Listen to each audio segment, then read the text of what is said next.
Alright, ladies and gentlemen, we got a new Taylor Swift album. I woke up at a ridiculous time in the fucking morning to listen to this. I was up at like 7, which never happens. Okay, you never see me at 7 a.m. Okay? But it was worth it today because Taylor Swift decided that she was going to have her album drop at the exact same time for everybody. And that just happened to be 5 in the fucking morning UK time. So I was not doing an all-nighter only to listen to the album at 5 a.m. and then get the video edited. I decided for the first time in like, I don't know, probably about 9 months, I was going to get an early night and wake up at a reasonable time to listen to this album. Now, interesting things to note off the bat. Mixed reception. Now, usually I'd look at that and I'd be worried. But I'm not worried because it's album of the year. Because of the hot water Taylor Swift has been in. There's a little bit of bias against her right now, okay? Listen, I will sit here and I will admit that I think that score is a little bit bogged down. I think that score is a little bit lower than it would be otherwise, okay? I think that quality of this album isn't going to actually be reflective of that, and there's going to be a decent bit of bias put against this thing. I'm also going in with expectations not the highest. I didn't like the Tortured Poets Department. I thought that album was a fucking drag, I think is the way I described it. That album's rough. It's boring, it's bland, it's colorless. It's just some tacky, shitty, pretty tasteless pop music that I do not have any fond memory listening to. But you know what? The confidence being exuded with this album, literally what I was just about to say, the Max Martin production. I don't know. I have faith. Also, this has just been like a crazy year for surprise double albums. We had Tyler the Creator, 21 Pilots, and Taylor Swift, all with surprise double albums. That's kind of crazy. Three of the biggest artists in their spaces, hip hop, alternative, and pop, dropping surprise double releases all in the same year. And their names all begin with T as well. Is my Discord on the right screen? No, it's not. There we go. See, I catch these things early. Album of the Year is definitely more pop-optimistic.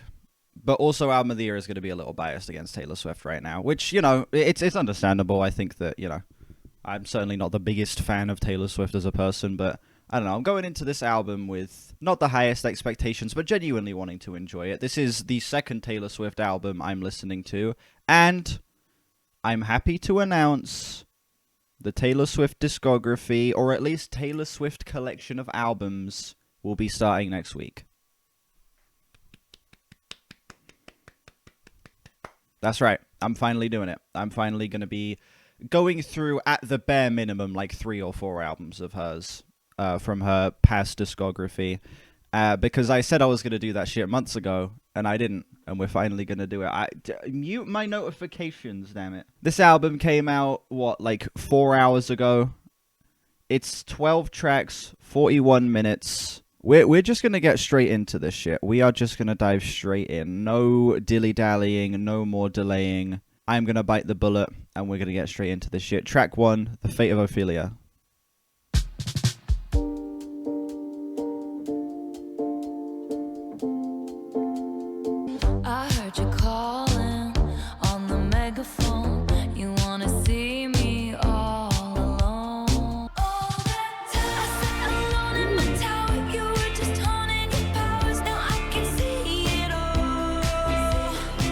Pretty fucking good. It's got some nice 80s production. I think that Taylor Swift's melodic sensibilities here are far stronger than they were on the Tortured Poets Department. The writing is way more likable here as well. We're off to a good start. The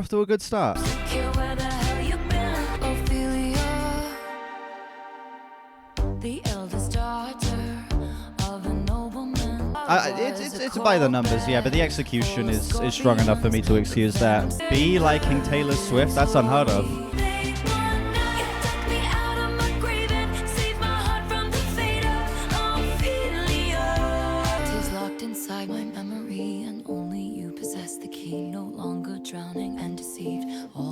Kind of a shoehorn slowdown there. That didn't feel like it fit the track at all. That came completely out of nowhere. I agree with this. From the fate of Ophelia.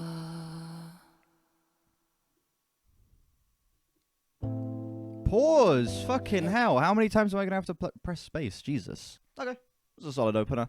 I don't know. The track kind of swept me off my feet at the beginning. It got a little predictable as it progressed. I feel like, I don't know, this entire song is just very standard for Taylor Swift at this point. And that's not a bad thing necessarily. I think this song is good, but not great. I think that it's got some fun 80s production. Max Martin definitely is bringing a lot more to the table production-wise than Jack Antonoff does typically. I think that Taylor Swift's writing and melodic sensibilities here fucking run laps around the Tortured Poets department immediately just on this first song. And you know what? It's got a catchy enough chorus. I think it's sweet. It's got a nice hook. It is what it is. The track does go down some strange directions towards the end. I think that random fucking piano ballad slowdown came completely out of nowhere and was not warranted in the slightest. But you know what? I'll take a good song, okay? My worries are being semi-tempered by this first song. I'll give this thing a 7.3. Starting it off with a 7. It's good shit. Elizabeth Taylor. Elizabeth Taylor. Do you think it's forever? Taylor Swift does actually write her own stuff. She obviously does have help with the writing at points, but I think for the most part she does write her own stuff. I cry my eyes violet. Elizabeth Taylor. Tell me for real. Hell, be my and why when Hollywood hates me only as hot as your last hit, baby. Hey, what could you possibly get for the girl who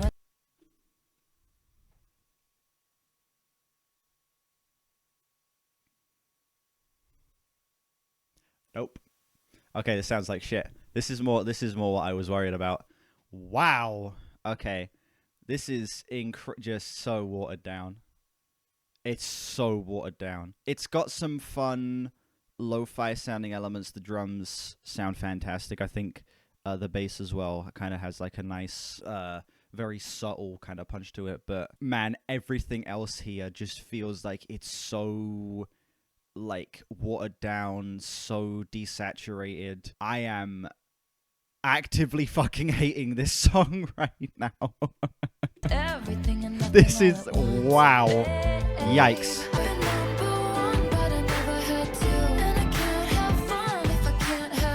The verses are fine, but this chorus is really bad. But you liking this is kind of insane. I would expect you to just like absolutely fucking hate this. Such a phoned in performance. It's such a fucking phoned in performance.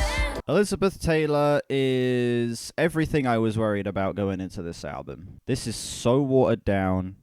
It's so phoned in. It's so desaturated. And it feels like Taylor Swift just kind of playing it as safe as possible. Look, for as much as she might be talking about how Hollywood hates her, and as much as she might be, you know, being as open as possible, saying that she kind of has this person that she can kind of fall back on, you know, very, very emotional, open music, none of that comes through. I think that Taylor Swift is showing a surprising incapability to give an emotional performance here. I think that all of it gets so lost in this desire to have something that sounds as broad appeal as possible. Even with Martin trying to inject some interesting elements into the production, like the more lo-fi sounding drums, the very subtle punchy bass. Everything here just feels so fucking colorless. I did not like that song, and that is worrying me. I'm feeling a flat 4 on that track. Please, for the love of fucking Christ, say that the album gets better. Opalite? I have no fucking idea how to say that. I had a bad habit of missing lovers past. Right, no more lyric cards. Gotta get Genius up now. And all the perfect couples said when you know.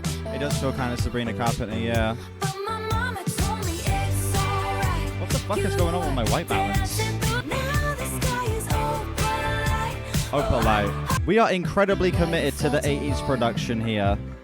Fuck my camera for constantly auto-correcting to orange. Auto-balancing to orange. Yeah, we're very committed to the 80s aesthetics here. The radio sludge is so apparent. I don't really see how anyone's hating this song right now. I don't get it. This is like okay pop music. It's so inoffensive. The writing is so fucking stupid here. Hang on a sec. I've just looked at the Genius annotation for this. The song, she says the sky is opalite because it's meant to be like a mishearing of now this guy is in my life.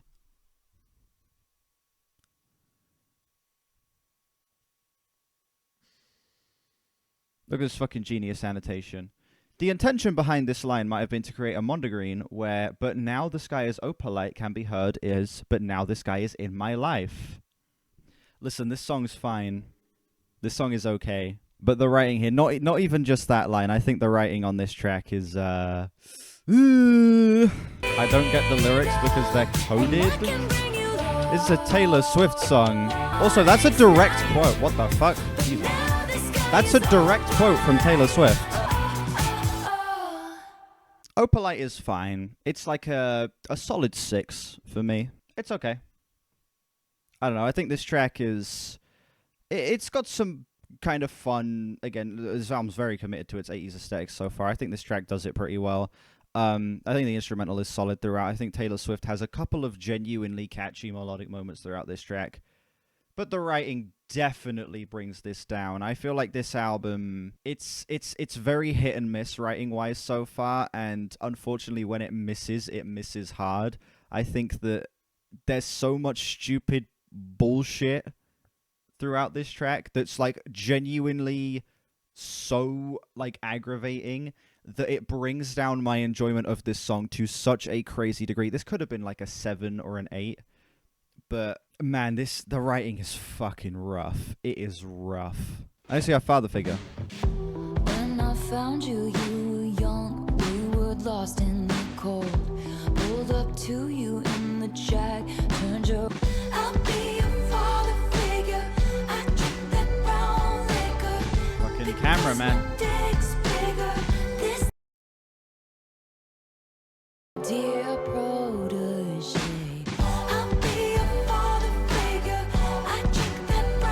Protect the family. Before you know you're drowning. Whose portraits on the mantle? Who covered up your scandals? This song, it has some really, really great elements, and then it just throws some stupid bullshit in your face, and it just rips itself down. There is a good song underneath this. There is a really good song underneath this. But there's so many fucking baffling choices. If I squint my eyes and look at it from a certain angle, there's a good song here. Unfortunately, I can't do the mental gymnastics to squint my eyes and look at it from a certain angle for the entirety of this track, because the angle is constantly shifting. Listen, there's some okay writing moments in this track. I think that there are some solid, genuinely catchy points of this song. I think that the instrumental is fine. But when it chucks the changing keys at you out of nowhere, when it chucks lines like, now my dick's bigger, look, I get what she means. She's trying to say that she's become the bigger person. She's become the more popular person than these people who doubted her, who were just kind of using her. Seems to be talking about like her record label, I think. It feels like her taking a song that could genuinely just be like a fun middle finger to all of her doubters and kind of be like, hey, look how far I've made it. You know, a genuinely good song in that vein, and it just throws stupid, over-dramatic bullshit in your face to try and sell something bigger than what's actually here. I just can't understand the lyrics. I am looking at you have to understand, Taylor Swift isn't the deepest writer. I don't even think this is Taylor Swift's writer. Is this song like... is there any changes from George Michael's track? Or is this like... Is this like her original song? It's just the same time. I actually don't know. I understand what these songs are saying.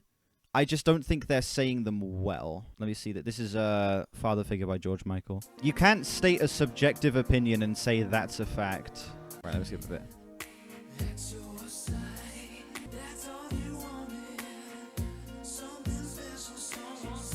I can't lie, this George Michael song kind of sounds like shit. Look, I'm not going to sit here and say I love the Taylor Swift track either, but that George Michael song kind of sounds mid as fuck as well. I'm just saying, Taylor Swift better than George Michael. It's true.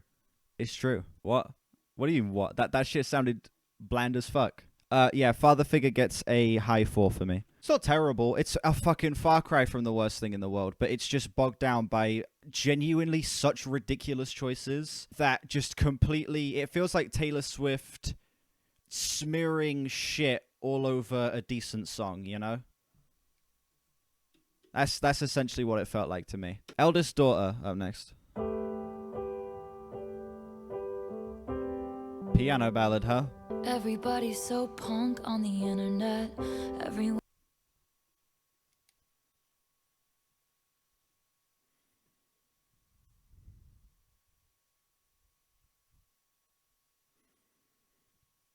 The first fucking line. Everybody's so punk on the internet. What was the quote? Literally one of the best songwriters ever, and that's a fact.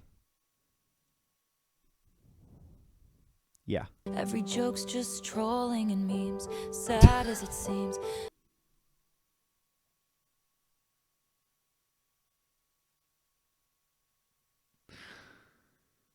Oh no. Oh. But I'm not a bad bitch, and this isn't savage. No.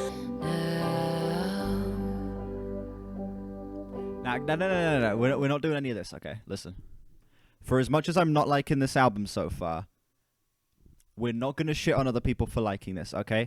Listen, if you fuck with this, I not only respect you, but that's absolutely valid. Even though I'm not liking this, okay? I am glad that Taylor Swift fans are actually enjoying this. I know people who like Taylor Swift who are enjoying this album, and I am genuinely happy that they are getting a positive experience out of this. It's just that I'm just not, okay?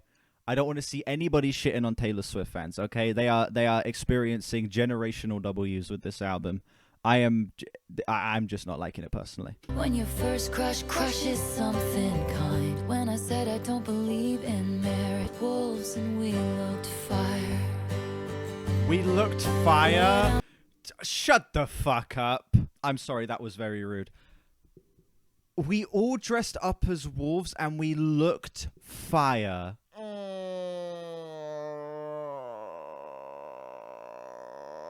Why are we using internet?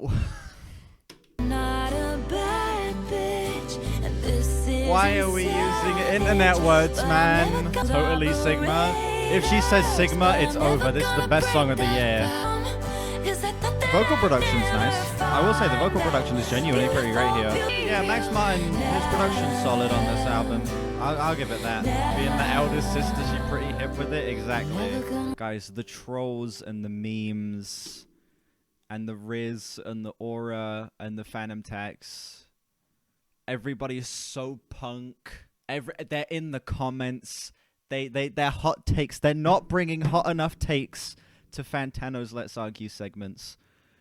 Okay, they're all bringing cold, fucking, like, Beatles overrated ass takes to Fantano's Let's Argue. We need to start bringing some real hot takes, okay? I do find it quite funny that, like, the song I've had the most negative to say about is the song where I sit here and I have to fucking defend Taylor Swift fans for enjoying this. This is fucking horrible. Look, instrumental's okay. I think it's actually, like, just as a ballad, it's fine. I think that the acoustic guitar sounds lovely, but especially when matched with this very nice, subtle piano sound they got going here. I think that the production throughout this track is pretty fantastic, particularly the vocal layering as well. But the writing on this album is fucking trash. The writing is so bad. Like, I on the first song, I was like, the first song is actually well written, you know? On the first track, I was like, damn, the writing here is so much better than the Torture Poets department. This is just as bad, if not worse. It is shocking how shit the writing is on this album. It's genuinely shocking. But still, the instrumental and production are solid, so the song isn't actually that bad. I can excuse the dog shit lines a little bit and actually kind of fall into the pretty atmosphere that this track provides, on the chorus at least, because the chorus doesn't have any standout horrible lines. I would give this song a high 3. It's bad, but it's not the worst thing in the world. Ruin the Friendship up next.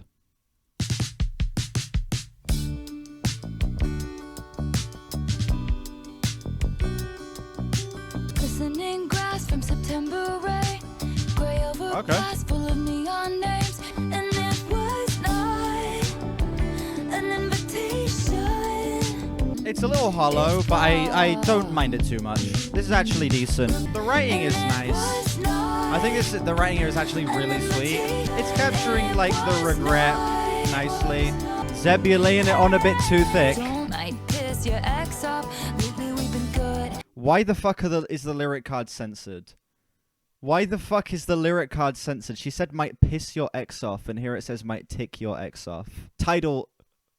We can handle swear. Listen, I know most people listening to this are no older than the age of 12, but we can handle swear words here. Come on. Rolling Stone gave this album a 5 out of 5. Rolling Stone are fucking bots, okay? Rolling Stone are constantly living in opposite day. Rolling balls, there you go. These acoustics sound lovely. Vocals are incredible as well.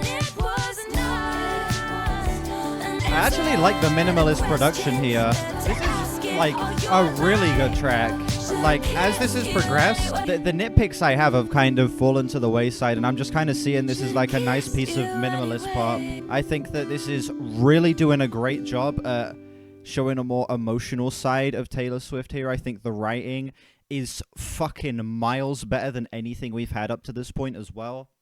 Vocal performance is delightful. I think Taylor Swift is providing genuinely heartfelt vocals here, great melodies. I think that even just like the tone of her voice just feels more in on this song. It feels like she's actually giving a shit here, as opposed to some of the other tracks where she's really been phoning it in my opinion. This is like a low to solid 8 for me. I think that this track is just genuinely a delightful piece of minimalist pop. I think that was really nice. And I wish that we got more of this on this album. Max Martin's production's getting to shine. Taylor Swift's getting to shine. The writing's great. The acoustics are lovely. Kind of brings a little bit of her country twang mixed in with this as well. It's subtle, but there's a tiny little bit of like the country seeping through on this track, and it's nice to see her, you know, it's nice to see her kind of working that in, even if it is as subtle as it is. That was a lovely song. Genuinely. I am very surprised.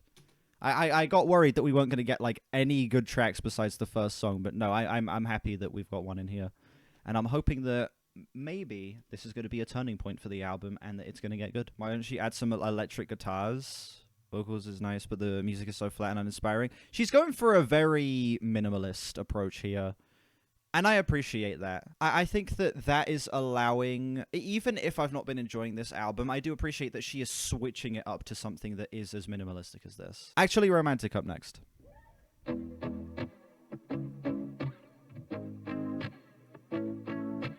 High-fived my ex and then you said you're glad he ghosted me. Wrote me a song saying it makes The song's a diss on Charli XCX. Wait, really? Let me get the Genius up for this. This one's got a lyric card on title, but I'm going to get the Genius up for this. Actually Romantic is the 7th track on Life of Show. Okay. It's believed to serve as a response to Charli XCX. While the song seems to play off the title Everything is Romantic, it's likely a direct response to the 2024 Brat track Sympathy is a Knife, rumored to be about Swift. In that song, the boom clap singer details how this one girl taps my insecurities, yet she couldn't be her if I tried. Charli XCX previously served as a support act on Swift's Reputation Stadium tour, but the two artists were increasingly in public discourse with each other, particularly over romantic involvement with members of the 1975 Swift with frontman Matty Healy and Charli XCX with George Daniel. Damn, beef with Charli XCX and Taylor Swift. Listen, it's pretty like, you know, Charli XCX is clearly the better artist of the two, but this is some fun beef. I'm liking this. All the effort you've put in, it's actually romantic. No man has ever loved me like you do. That line wasn't the mic drop moment she thought it was. That line really felt like it was meant to be the oh shit moment of the song, but that not quite. How many times has your boyfriend said, why are we always talking about actually? You think I'm tacky, baby? Stop talking Look, as a diss track, this lacks a lot of bite. The whole point of a diss track is meant to do some damage. Where's the bark? Where's the punch? Where's the anger? Play this instead. I swear to God, if this is Where Is My Mind, it's fucking Where Is My Mind. That is a better song than this, but still. A diss track without the disses. This entire song is just, I don't know, it feels like the equivalent of just saying rent free, rent free, rent free. Like this is the only real rebuttal that I'm feeling here from Taylor Swift. Listen, I'm not going to take sides on this beef. It's just stupid pop star beef between two incredibly, insanely rich people that I could not give less of a fuck about.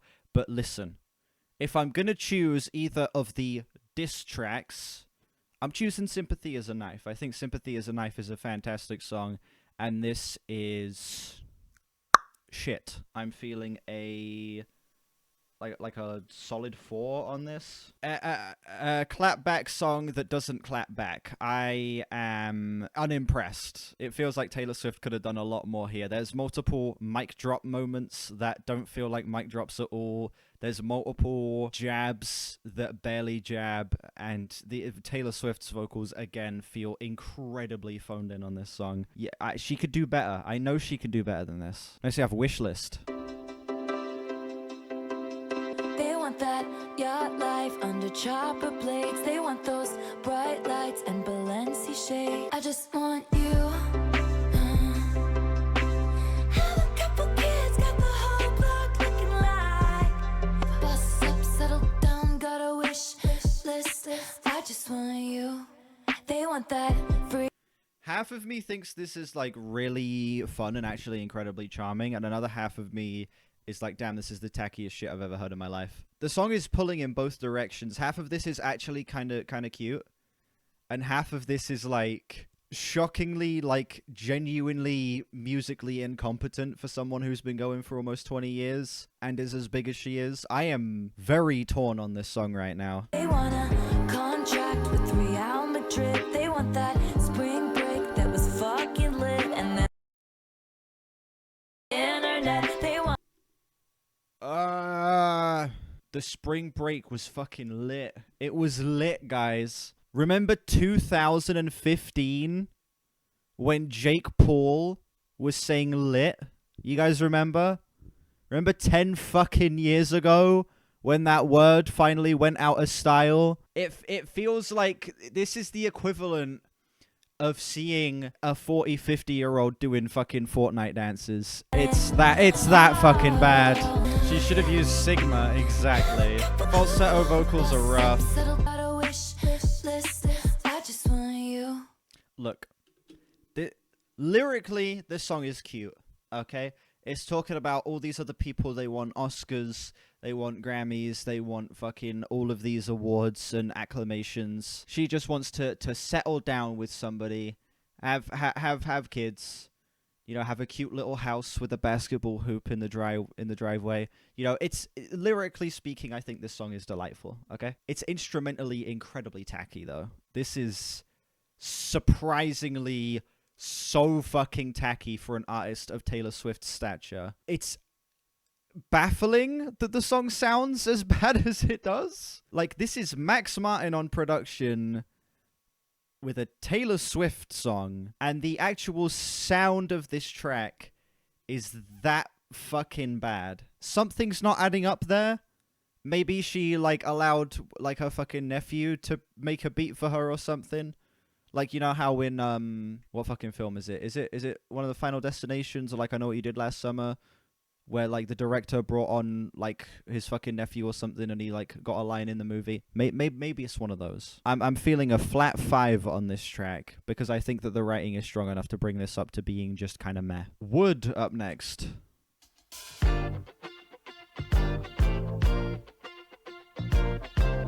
Daisy's bare naked, I was distraught. He loves me not. Baby, I'll admit I've been a little superstitious. Seems to be that you and me, we make our own luck. A bad sign is all good. Only that bitch I was in on a falling star. What's with the choruses being so weak? I found the through line on this album. The choruses are shit. It's like solid verses and then just absolutely fucking garbage choruses. What the fuck is this? These stabs are so tacky, dude. Is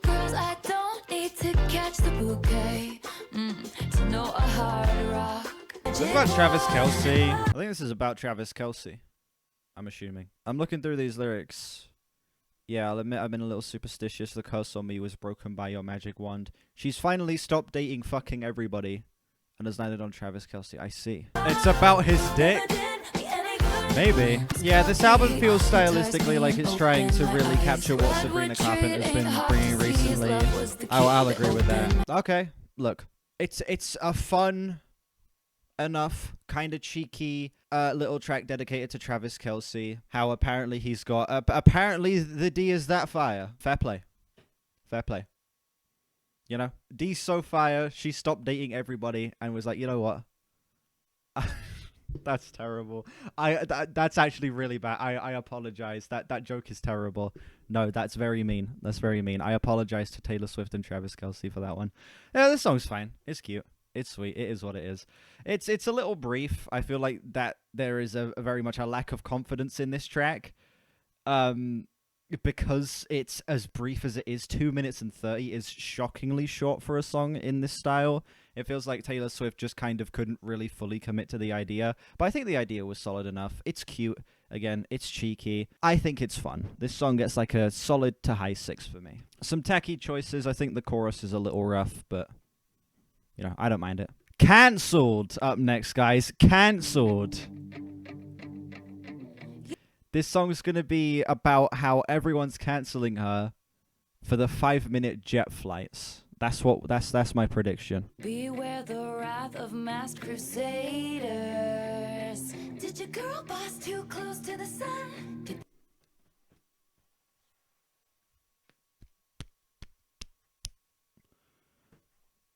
What are these fucking lines? Good thing I like my friends canceled. I like 'em cooked in Gucci and in scandal. Like my whiskey. It's easy to love you when you're popular. Okay. What does the genius... let's see Genius try and defend this shit. Briefly described by Travis Kelce as a banger. Thank you, Travis Kelce. Cancelled is the 10th track on Taylor Swift's first I Don't Care. It covers how easy it is to get wrongly cancelled as a celebrity who has done nothing wrong due to cancel culture. No shit. Swift has unfortunately had a history with cancel culture beginning in 2013, when things heated up due to allegations of her serial dating. After her feud with Katy Perry, and despite the success of 1989, Swift was getting labeled as calculated and manipulative. Okay. After Calvin Harris went on a Twitter rant about Swift, hashtag Taylor Swift is over party, became the #1 trend on Twitter, leading to Swift's cancelling. Not long after that trend, Kim Kardashian released snippets of a phone call between Swift and Kanye West, which showed that Swift gave West permission to be called a bitch in his song Famous, despite her having continuously denied that she did. Swift disappeared in 2016 and began working on the Clapback Reputation, which brought her back into the mainstream, as if she's ever been out of the mainstream. Since Reputation, Swift continues to write songs that reference those times and how she is treated by the music industry, a topic most notable yeah, whatever, this last bit doesn't really matter. It's a cancel culture song, which obviously, but it's also the most, like, I don't know, I feel like the stuff Taylor Swift gets cancelled for is such, like, non-issues, to the point where the fact that she's taking this so seriously, it's like, this literally is the equivalent of, like, man, they say mean things about me.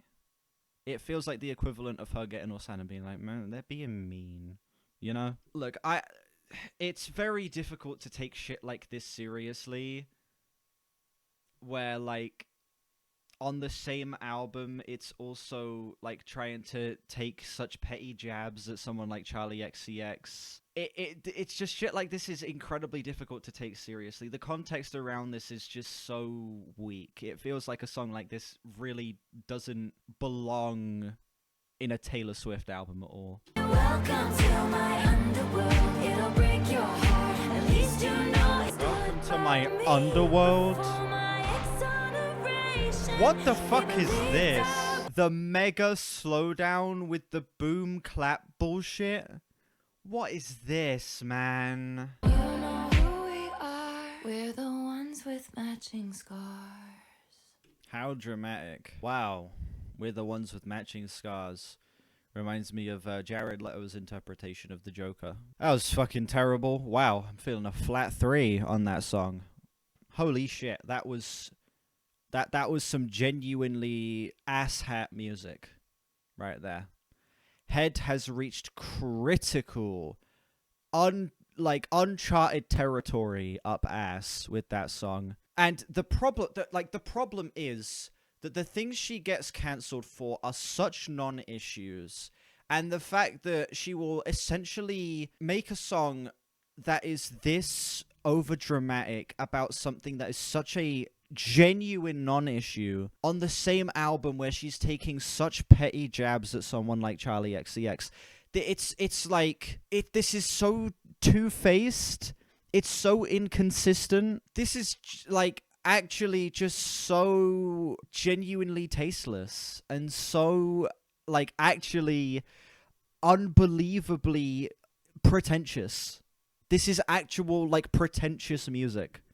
That's not something I'd expect to say about a Taylor Swift song. This is actually fucking pretentious. I need to get educated. Yeah, maybe Taylor Swift needs to, I don't know, stop taking such petty jabs at Charli XCX and then complaining about non-issues. Oh, next we have Honey.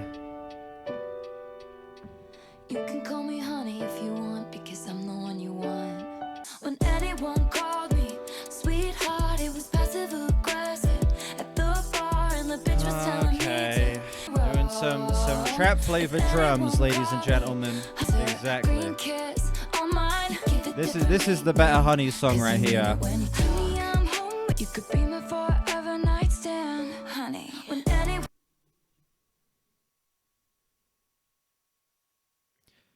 Forever nightstand. The writing is so dumb. called me sweetheart, The writing is so dumb. I know she could do so much better than this. Look, there are Taylor Swift songs I really enjoy. When I did that stream, going back through like some of her biggest singles in the past, there were plenty of songs on there that I like genuinely thought were great. And this album has had 2 like really solid songs on it. But the rest of this has been so fucking tacky and tasteless. Exactly. I want to see Taylor Swift go full post-rock. You can call me honey if you want. Listen.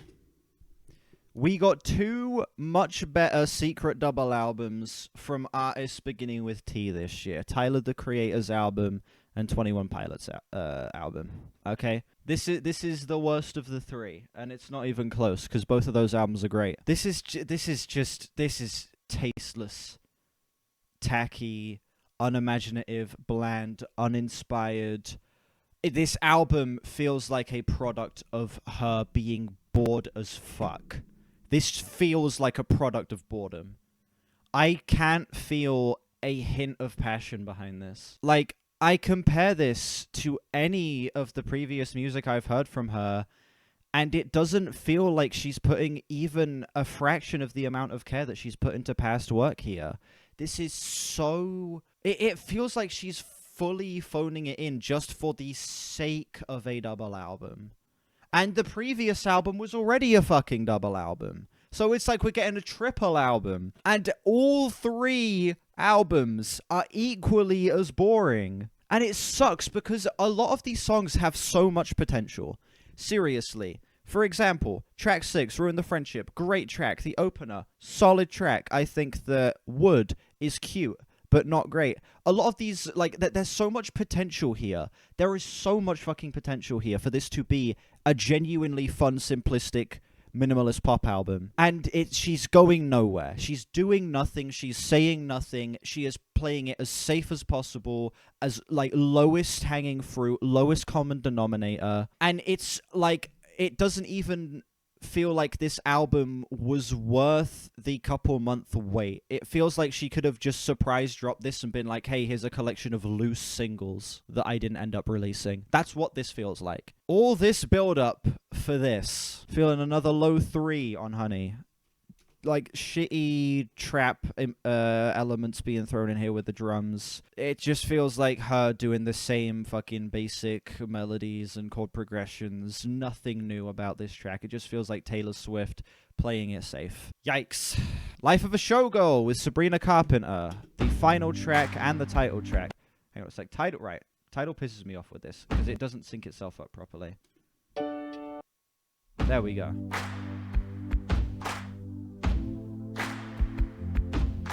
Her name was Kitty, made her money being pretty and witty. They gave her the keys to this city. I bought a ticket. She's dancing in her garters and fishnets, and waited by the stage door, packed in with the autograph hounds, barking her name, then glowing like the end of. Hey, thank you for the lovely bouquet. You're sweeter than a peach, but you don't. A stomp clap outro. So she waited by the stage door, asked the club promoter arrive. She said I'd sell my soul to have a taste of a magnificent. The more you play, the more that you pay. You're softer. Guys, it's like the way my live streams work. The more I play, the more you pay. It's a Human Reviews reference. This song's a 10 out of 10. Wow. I made it. Exactly, the life of a Human Reviews. Hung them from my neck. I paid my dues with every bruise. I knew what to owe. Such a fine. Thank you for the lovely bouquet. I'm married to the hustle, and now I know. So fucking dry. Thank you for an unforgettable night. We will see you next time. Give it up for the band.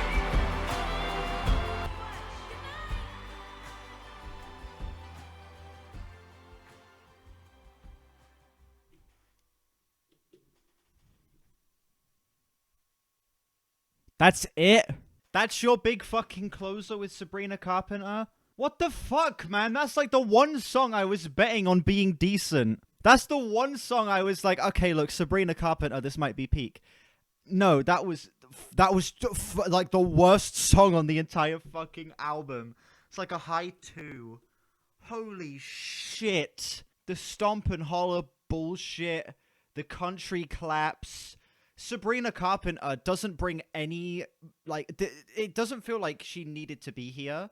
She doesn't bring anything different to this song. You could have told, like, had it not said that Sabrina Carpenter was a feature, I wouldn't have been able to tell. Genuinely, I would not have been able to tell she was on this fucking song. That's like the one song that I thought was going to be a safe bet to be good. God damn it, man. Ugh, fucking hell. That was atrocious. That was fucking atrocious. God, what is this album? What the fuck is this album? Such an unfortunate fucking ton of events here. You got Max Martin on production, and you know what? Throughout the first half of the album, I'm like, you know what? Max Martin, at least he's kind of bringing the thunder on the production. And then it just completely goes downhill, and the minimalist pop approach loses all of its charm. Taylor Swift's writing is like the worst it's been. Fucking full stop. No competition on this album. Holy shit. Her head has gone so far up her own ass that, like, it feels like any sense of human thought process has gone out the window. This feels like so detached. This is so... I'm getting too angry at this. This is a Taylor Swift album. I need to center myself and calm down. This is so detached. This is so alienated. It's so pretentious that it made me physically angry that a human being would write music like this. This is genuine shit. This is an actual crock of shit. 2 good songs. I think the opener's good, and then also, was it Ruin Our Friendship? Yeah, Ruin the Friendship. That was a great track. And those songs showed that this album had potential. There were ideas here that were pretty great. I think that there were a couple songs lyrically that did stand out. I think that, like Wood, for example, there was potential for a great song there. But it's bogged down by Taylor Swift playing it as safe as possible, playing to the lowest common denominator, broadest appeal that she physically can. And she's trying to stretch so far that all of the branches are so thin and they just wither away and snap. I am so fucking disappointed in this album. This feels like it should have been so much better than it was. There was so much confidence going into this rollout, and then the lack of commitment, the lack of anything to say that isn't, you know, the most pretentious, detached from reality crap. This album doesn't feel like it's worth the hour and a half that I've just spent talking about it. I'm going to run the numbers, and I'm going to tell you what my score for this album is.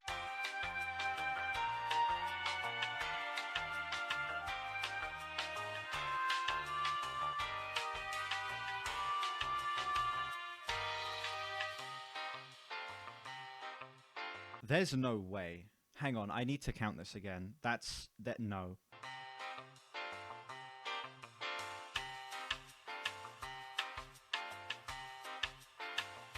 The calculated score is a flat 5, but due to how dry, drab, and miserable of an experience this is, I'm going to deduct that to a 4.5 out of 10.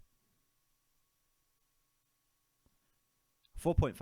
The experience of this album is somehow worse than the sum of its parts. This isn't the worst album in the world. This is a far cry from the worst album I've heard. This isn't even the worst album of the year.